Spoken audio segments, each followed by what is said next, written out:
Slide 1. Peripheral circulation is a series of slide tape presentations developed and produced by the American Physiological Society.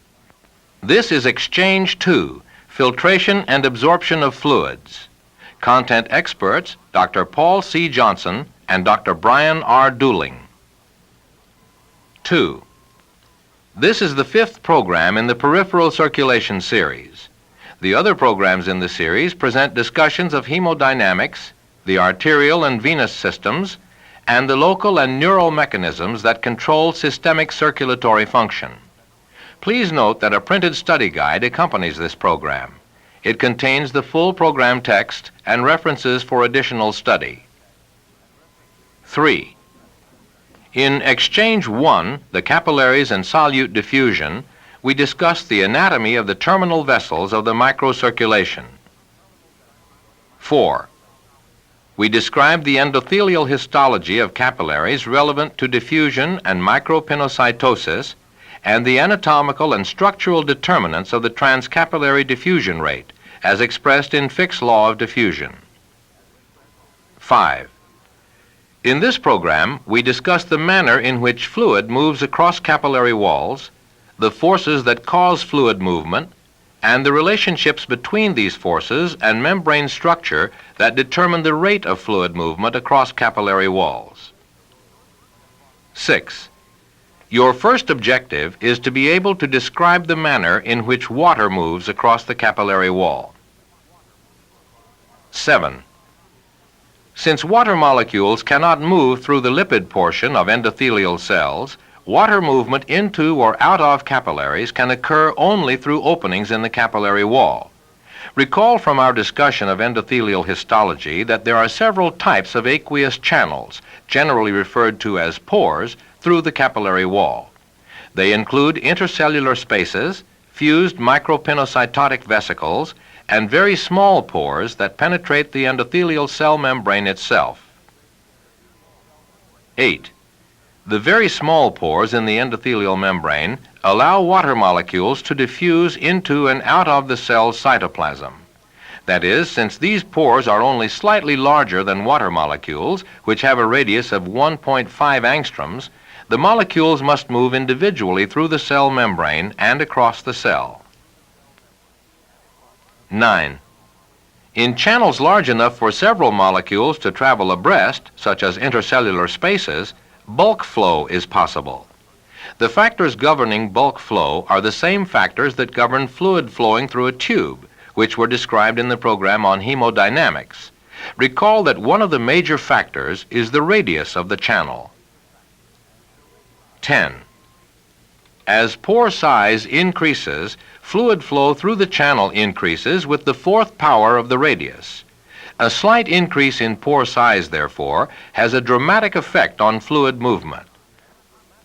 Although pore size is not easily determined, available evidence indicates important differences among organs. A pore radius of 40 angstroms is estimated for capillary beds in skeletal muscle and skin. Pore size is greater in intestine and ranges up to 5,000 angstroms in liver. Clearly, water movement takes place much more rapidly in the viscera. 11.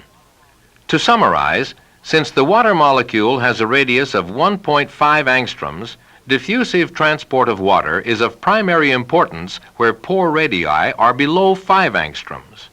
Bulk flow is of primary importance above 10 angstroms.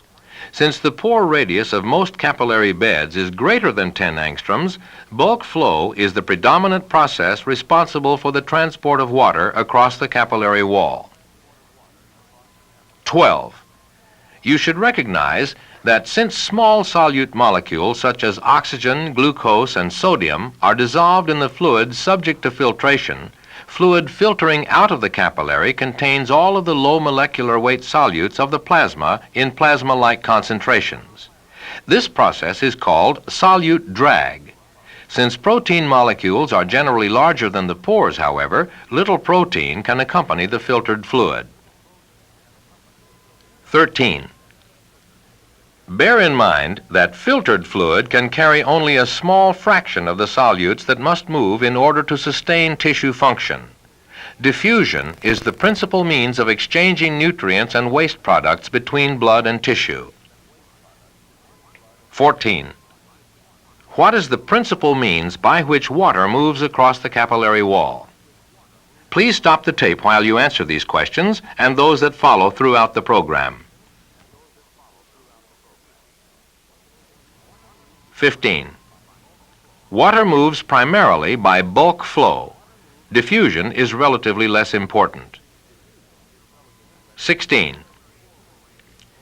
If the capillary pore radius in organ A were twice as great as in organ B, contrast the ease of water movement by bulk flow across the two capillary beds if the driving force for water movement across the capillary wall is the same in both organs. 17. Volume flow of water would be 16 times greater in organ A. This is because volume flow is proportional to the fourth power of the radius. 18. Your next objective is to be able to describe the forces that cause bulk flow of water across the capillary wall. 19. Water and the low molecular weight solutes dissolved in it may be driven across the capillary wall by osmotic force or by hydrostatic force. Since the nature of fluid movement is the same regardless of the driving force, the balance between these forces determines the direction of fluid flow. 20. Recall from the programs on the arterial and venous systems that intraluminal hydrostatic pressure results from the pumping action of the heart, and, when in an upright position, the added effects of the weight of the column of blood. This pressure is much greater than the interstitial hydrostatic pressure in the parenchyma and connective tissue, which is close to atmospheric pressure. The amount of water filtered varies directly with this transmural hydrostatic pressure difference. Note that hydrostatic pressure is quantified in millimeters mercury. 21. When there is a transmural difference in the concentration or activity of a molecule that cannot cross the capillary endothelial wall easily, such as a large protein, an osmotic pressure difference is established. In the simplest case, imagine a solute molecule larger than the membrane pores that cannot cross at all. When there is a difference in the concentrations of this solute, the water concentration, or activity, is lower on the side having the higher solute concentration. The water, therefore, undergoes net movement toward the area of lower water concentration. 22. Plasma proteins are the principal molecules that cause water movement across the capillary wall. Since albumin and globulin are both larger than capillary pores in most organs, and since their concentrations are much higher inside the capillary than in the interstitium, plasma proteins create a colloid osmotic pressure favoring water movement into the capillary. 23. Interstitial protein also gives rise to a colloid osmotic pressure, which partially counteracts that exerted by the plasma proteins. Although the protein concentration of interstitial fluid varies from one location to another, it is usually much lower than that of the plasma. 24. Most other molecules present in appreciable concentrations, sodium chloride and glucose, for example, are so small that they pass freely through the capillary pores and have no osmotic effect. Remember that when water moves across a capillary wall, it carries with it all of the dissolved low molecular weight substances. 25. Before we discuss further the factors affecting osmotic pressure, we should reiterate that water movement results from the interaction of osmotic and hydrostatic forces. This slide illustrates the balance between these forces. At equilibrium, osmotic fluid movement can be prevented by applying a hydrostatic counterforce across the wall. This counterpressure can be used as a measure of the pressure developed by the osmotic force. This is why osmotic pressure is also expressed in units of millimeters mercury, that is, units of hydrostatic pressure. 26. Van't Hoff's law states that under ideal conditions, osmotic pressure, pi, can be calculated if we know the concentration, or osmolarity, C, of the osmotically active molecules in the fluid. In this equation, R is the universal gas constant and T is the absolute temperature. 27. Applying Van 't Hoff's law, a colloid osmotic pressure of 21 millimeters mercury is exerted by the plasma proteins at a normal concentration of 7 grams per 100 milliliters in human plasma. 28. In reality, the osmotic pressure developed by the plasma proteins is greater than that predicted from Van 't Hoff's law. This increase is due to molecular interaction. 29. If proteins were ideal solutes, increasing the concentration by 50% would increase pi by 50%. The curve of measured values indicates, however, that as concentration rises by half, the osmotic pressure of the plasma proteins rises by more than half. When protein concentration falls by half, the osmotic pressure falls by more than half.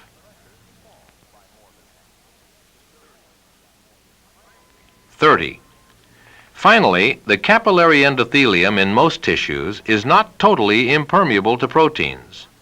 They may diffuse across the membrane or move with water through transcellular pores, which reduces the colloid osmotic pressure. The degree to which osmotic pressure is dependent on endothelial pore size is expressed in the reflection coefficient, sigma, which is the ratio of the osmotic pressure developed to the theoretical calculated value. 31. For tissues such as skeletal muscle that are virtually impermeable to protein, the capillary reflection coefficient equals 1. For membranes that are slightly permeable to protein, in intestine for example, sigma is approximately 0.8. If the transcellular pathways are very large in comparison to protein molecular sizes, sigma may be near 0. Organs such as liver, which have very large pores, have low sigma values and develop little osmotic force. 32. What causes an osmotic pressure difference across a membrane, and how can this force be measured? 33. An osmotic pressure difference across a membrane is caused by a transmural difference in the concentration of a solute molecule that cannot cross the membrane easily. The osmotic pressure can be measured by the hydrostatic pressure required to counteract the fluid movement caused by the osmotic force. 34. How can the magnitude of osmotic pressure be predicted? 35. For an ideal solute, the osmotic pressure can be predicted from Van 't Hoff's law. Pi equals CRT. In the case of proteins, the relationship is more complex because of molecular interaction. 36. What is the reflection coefficient of the capillary for proteins?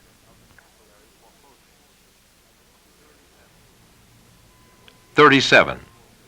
The protein reflection coefficient is a ratio of the osmotic force developed by a protein concentration difference across a membrane compared to the theoretical calculated value. If the membrane is totally impermeable to protein, the reflection coefficient is 1. If the membrane is completely permeable, the reflection coefficient is 0. 38.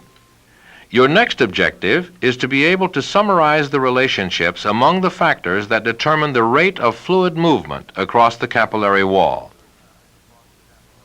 39. The rate at which fluid crosses the capillary wall, symbolized as FV, is determined in part by hydrostatic pressures. The hydrostatic pressure within the capillary, PC, forces water out of the capillary, while the hydrostatic pressure in the interstitial fluid, PT, tends to force water into the capillary. 40. The osmotic forces are also major determinants of water movement. The plasma proteins draw water into the capillary, while the interstitial proteins tend to draw water out. Plasma colloid osmotic pressure is symbolized as pi p. Tissue colloid osmotic pressure is symbolized as pi t. 41. The structural aspects of the membrane that determine fluid flow rate are the size of the pores in the capillary wall and their number. Although the pores themselves cannot be examined directly, their contribution to fluid movement can be determined from the filtration constant K. If the pores are sparse and narrow, the filtration constant will be low. Capillaries in the brain, for example, are noted for their tight architecture, exhibiting few pores and closed intercellular spaces. Skeletal muscle also has a relatively low filtration constant. If the pores are large and numerous, the filtration constant will be high. The filtration constant in liver, for example, is very high. 42. In addition to the filtration constant, the surface area of the capillary, A, is an important determinant of flow rate. The total pathway available for fluid movement is expressed, therefore, as the product of the filtration constant and the surface area. 43.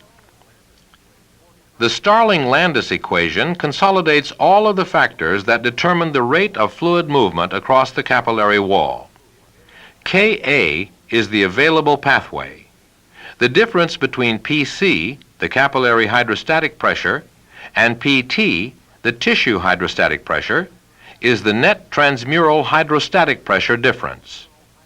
The reflection coefficient, sigma, times the difference between pi p, the calculated plasma colloid osmotic pressure, and pi t, the calculated interstitial fluid colloid osmotic pressure, is the effective transmural osmotic pressure difference.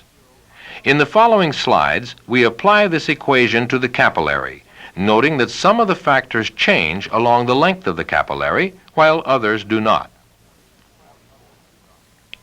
44. In skeletal muscle, for example, capillary hydrostatic pressure is 30 millimeters mercury at the arterial end and falls to 15 millimeters mercury at the venous end. Tissue hydrostatic pressure, Pt, is near zero in most circumstances.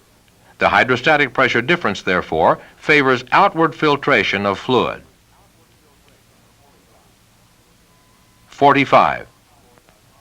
Plasma colloid osmotic pressure, pi p, is relatively constant at about 25 millimeters mercury along the entire length of a skeletal muscle capillary. Tissue colloid osmotic pressure, pi t, is also relatively constant at about 5 millimeters mercury.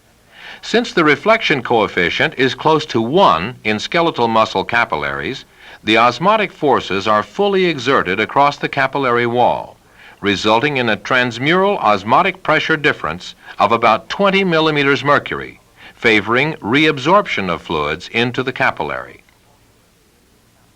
46. The balance of forces at the capillary's arterial end results in a net force of approximately 10 millimeters mercury favoring filtration, or net outward fluid movement. The balance of forces at the venous end results in a net force of about minus 5 millimeters mercury, favoring absorption, or net inward fluid movement. There is, therefore, a very small net filtration over the entire length of the capillary in most organs. This forms lymph, which is removed by the lymphatic vessels. 47. All of the forces described thus far are subject to changes that greatly alter the balance between filtration and absorption. For example, an increase in capillary pressure causes filtration over a greater length of the capillary. 48. Conversely, a decrease in capillary hydrostatic pressure favors absorption of fluid from the tissues into the capillary.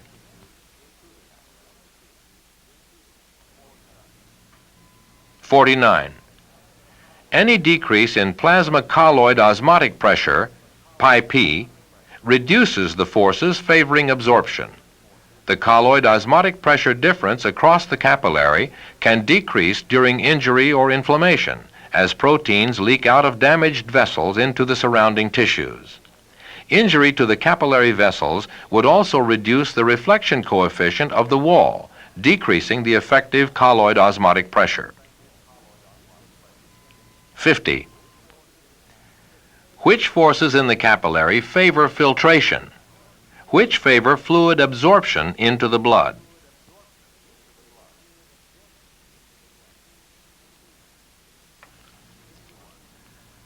(51) Capillary hydrostatic pressure, Pc, and tissue colloid osmotic pressure, pi t, favor filtration. Plasma colloid osmotic pressure, pi p, and tissue hydrostatic pressure, pt, favor fluid absorption. 52. How do the capillary filtration constant and capillary surface area influence fluid movement? 53. Both the filtration constant and the surface area directly influence the rate of fluid movement. An increase in either causes a proportional rise in the rate of filtration or absorption. 54. Your next objective is to be able to describe the factors governing fluid movement across a bed composed of many capillaries. 55. The capillary bed is made up of a branching network of parallel vessels. While the fluid exchange across each vessel follows the principles outlined thus far, some of the factors determining fluid exchange take on additional significance when applied to an entire capillary bed.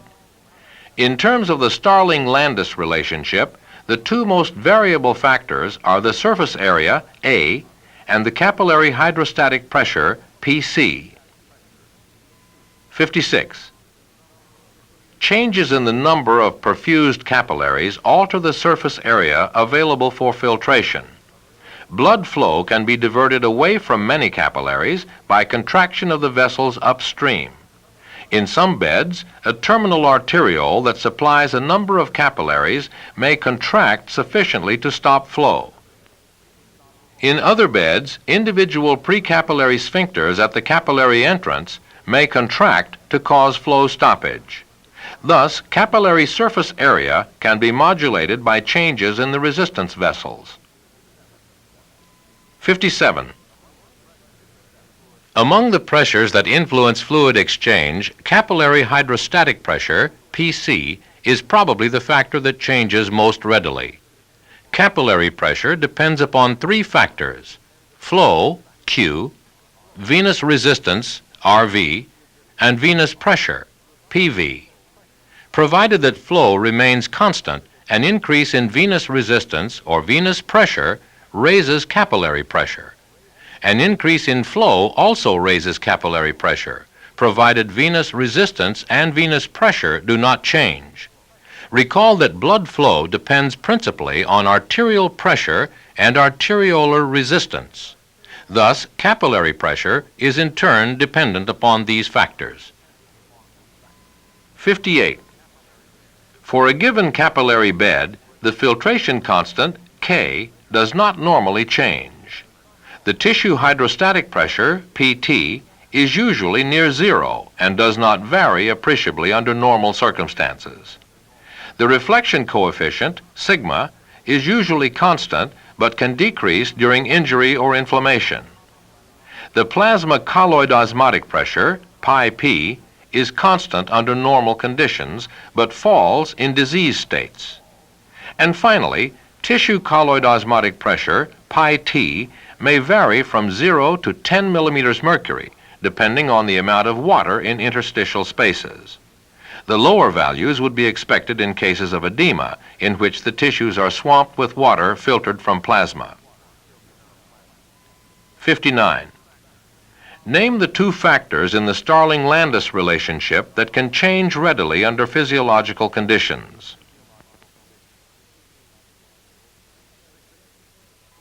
60. Both capillary surface area and capillary hydrostatic pressure can change readily under physiological conditions. 61. What would be the consequences of decreasing plasma colloid osmotic pressure, tissue colloid osmotic pressure, reflection coefficient of the capillary wall to proteins?